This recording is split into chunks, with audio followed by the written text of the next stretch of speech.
In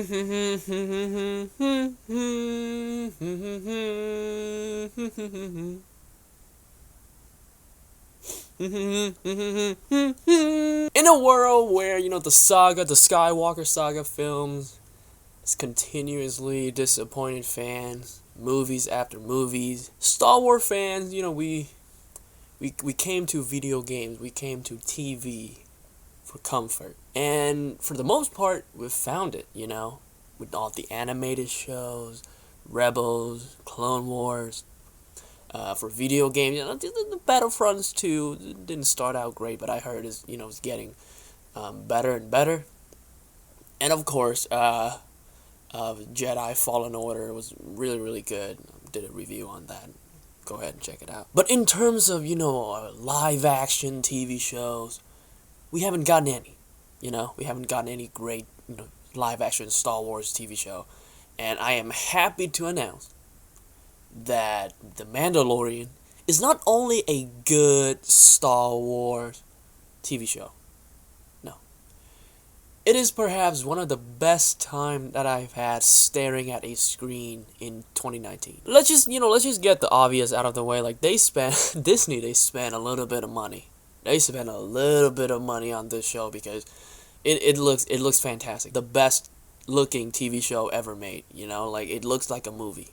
And it has the aspect ratio of a movie, and there's nothing that looks cheap about it. Like the production design, the costume, and the world that they built for this show. It is massive. It feels live in, and it's just so cinematic.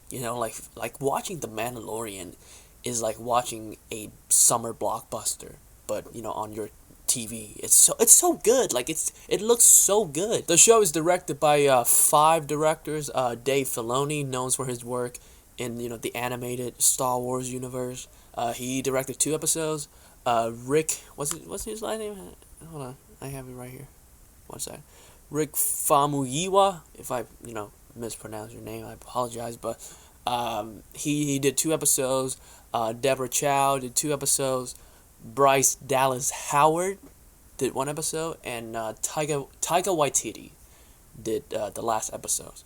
And I think for the most part they did a fantastic job, even with the filler episodes. This Mandalorian show has I think 2 or 3, like a couple of filler episodes. Even those, like, they were really well made. Didn't really drive the story forward or didn't really do much for the characters, but they were really well made, and I enjoyed the filmmaking. I enjoyed most of the performances in there, except for what was it episode the one after the Bryce Dallas Howard episode. I think it was episode 5, right? Hold on. Yes, episode 5, the Gunslinger. That is the only episode I was kind of like, I don't know how to feel about it. Like, it's kind of weird. Like, the dude that they cast in it is not really a good actor. Like, some of the acting is kind of But other than that, like, everything else was so, like, high quality. They continue to make shows like this. Disney could be right up there with HBO, in terms of, like, quality TV show. When I heard they were making a TV show about a Mandalorian, I was just hoping for something, like, simple. Like a really badass Western type character who doesn't talk much, but just shoot people when he feels like it, dropping some one-liners and whatnot, killing some people, collecting bounties and whatnot. That was all that I was hoping for, right? And if that was all that I got, I'll be happy. But what I got was so much more than that. Like the Mandalorian, or they call him Mando in the show. He is a lot more interesting than that, and like. After finishing season 1, I felt stupid, like just asking for like the the one-dimensional Boba Fett type, But he is a lot more than that. He felt very human, and the character has layers, and you feel for him. There's certain times that you feel for him, you empathize with him, and that is due to the fantastic physical performance from Pedro Pascal.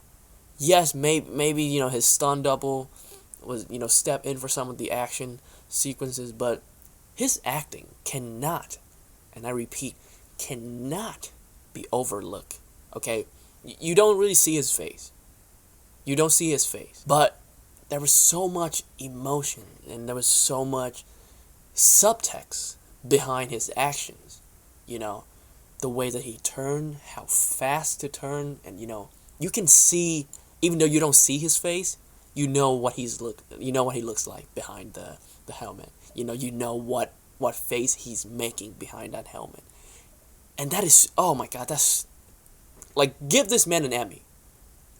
Like, as far as I'm concerned, like, give this man an Emmy nomination at least, Like, he was so, excuse me, he was so good. Pedro Pascal, listen, man, like, this guy's one of the more underappreciated actor working in Hollywood today. I'm telling you, like, this man is gonna be something big. You know what's really funny? I took a couple of physical acting classes for my major at the University of Minnesota, right? And all the stuff that I got me, like all the stuff that we did in that class, it was kind of like, it's like all the theater people, they were doing all these like weird shit, like pretend you were made out of paper, like some stupid shit like that, right? But like watching the show, it kind of gave me a different perspective, Okay, maybe my professors, they were setting me up to play these kind of characters. You know what I mean? Like, when I make it into Hollywood, I'm gonna be playing these characters, and I don't mind that at all. Gina Carano is is in the show, and I thought she was great. I've liked her in things before. I've seen Haywire. I like Haywire, and I like her in Haywire. But here, easily her best performance. Like, easily. Like, I know she's a badass. I know she could, kick some ass. I know she used to be an MMA fighter. But there are certain parts in the show where she had to do, just a little bit of dramatic work. And she really brought it. Like, she delivered. And I was kind of surprised. I mean, no disrespect. I mean, I've never seen her do anything like this before. But her acting, like, she got a chance to show the world that she is not just a fighter or, an action star. She could do some really good dramatic work, and I like that. And how can I not talk about Baby Yoda? I know that's not his official name, but, in the show, he's called the child. But that's what we're calling him now, Baby Yoda, right? Baby Yoda, one of the cutest creation in human history. Right. You can say that this is Disney, bringing their Disney-ness to Star Wars, but I don't think that's the case. I mean, Baby Yoda, the way that they use him in the show, is very smart. He's like, sure, like, he is very cute. Like, when you see Baby Yoda, you'd be like, oh, he's so cute. But he is a character, and the way that he was used in the show was really smart and really clever. The moment I stop recording this video, I'm gonna download the theme song of the Mandalorian right away. I'm gonna listen to it on repeat for months because, my god, like, what was it? What's his name? He did Black Panther. I know that he did the Black Panther score. Here we go. Ludwig Göransson.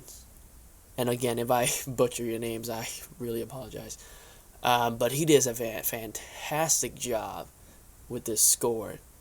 Does it sound like a Star Wars score? No. Like, it doesn't sound anything like a John Williams score.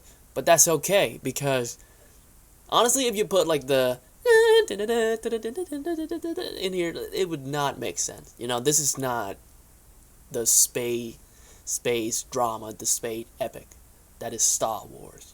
This is a very small corners of Star Wars. This is Western Star Wars, okay? So the score cannot be up here. The score has to be brought down to this level, to this grittier, more realistic level of Star Wars. And the was perfect, okay? It was perfect. And the in the beginning was Honestly, guys, I could do this all day. I could talk about this show all days, and I would not run out of things to say about it. This is so much fun, and it's so good. The Mandalorian season 1, it has a good story, great characters, amazing action sequences, Baby Yoda, uh, Baby Yoda, and the score was beautiful. I've been saying that a million times, and I'm gonna say it again. Jon Favreau deserved to direct a Star Wars movie. Even though it didn't happen, and it might not happen in the future, I'm glad that he got his chance to make something meaningful and something good in the Star Wars universe. This is canon. So, Jon Favreau, thank you. I'm gonna give The Mandalorian Season 1 a 9 out of 10. Hey guys, if you got a chance to watch The Mandalorian Season 1, let me know in the comment section how you feel about it. Did you like it? Did you not like it? And if you enjoyed my review, hit the like button and subscribe if you want to see more reviews like this. With that being said, I'll see you soon.